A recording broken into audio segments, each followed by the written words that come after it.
കുട്ടികളാവാൻ ശ്രമിക്കുന്ന ദമ്പതികൾ ബന്ധപ്പെടുന്ന സമയത്ത് ശ്രദ്ധിക്കേണ്ട പ്രധാനപ്പെട്ട കാര്യങ്ങൾ എന്തൊക്കെയാണ്? അതിൽ ഏറ്റവും പ്രധാനപ്പെട്ട കാര്യം എപ്പോൾ ബന്ധപ്പെടണം എന്നുള്ളതാണ്. അതിലൊന്നാണ് ഓവുലേഷൻ സമയം.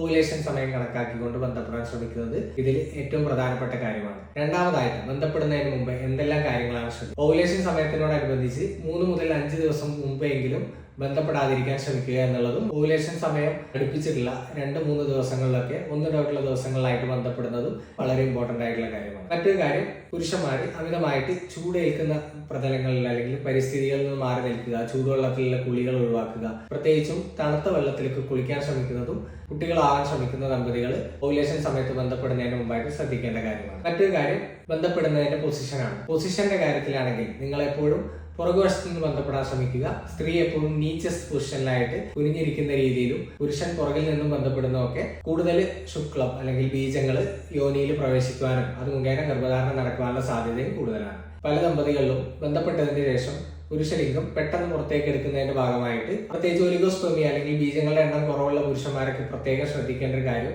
ബന്ധപ്പെട്ടതിന് ശേഷം ഉടനെ തന്നെ നിങ്ങളുടെ ലിംഗം പുറത്തേക്ക് എടുക്കാതിരിക്കാൻ ശ്രമിക്കുക. കുറച്ചു നേരം നിങ്ങളുടെ ലിംഗം യോനിയിൽ തന്നെ വെക്കാൻ ശ്രദ്ധിക്കുക. ഇങ്ങനെ പെട്ടെന്ന് പുറത്തോട്ട് വലിക്കുമ്പോൾ യോനിയിൽ നിന്നും ശുക്ലം പുറത്തേക്ക് ഒഴുകാനുള്ള സാധ്യത വളരെ കൂടുതലാണ്.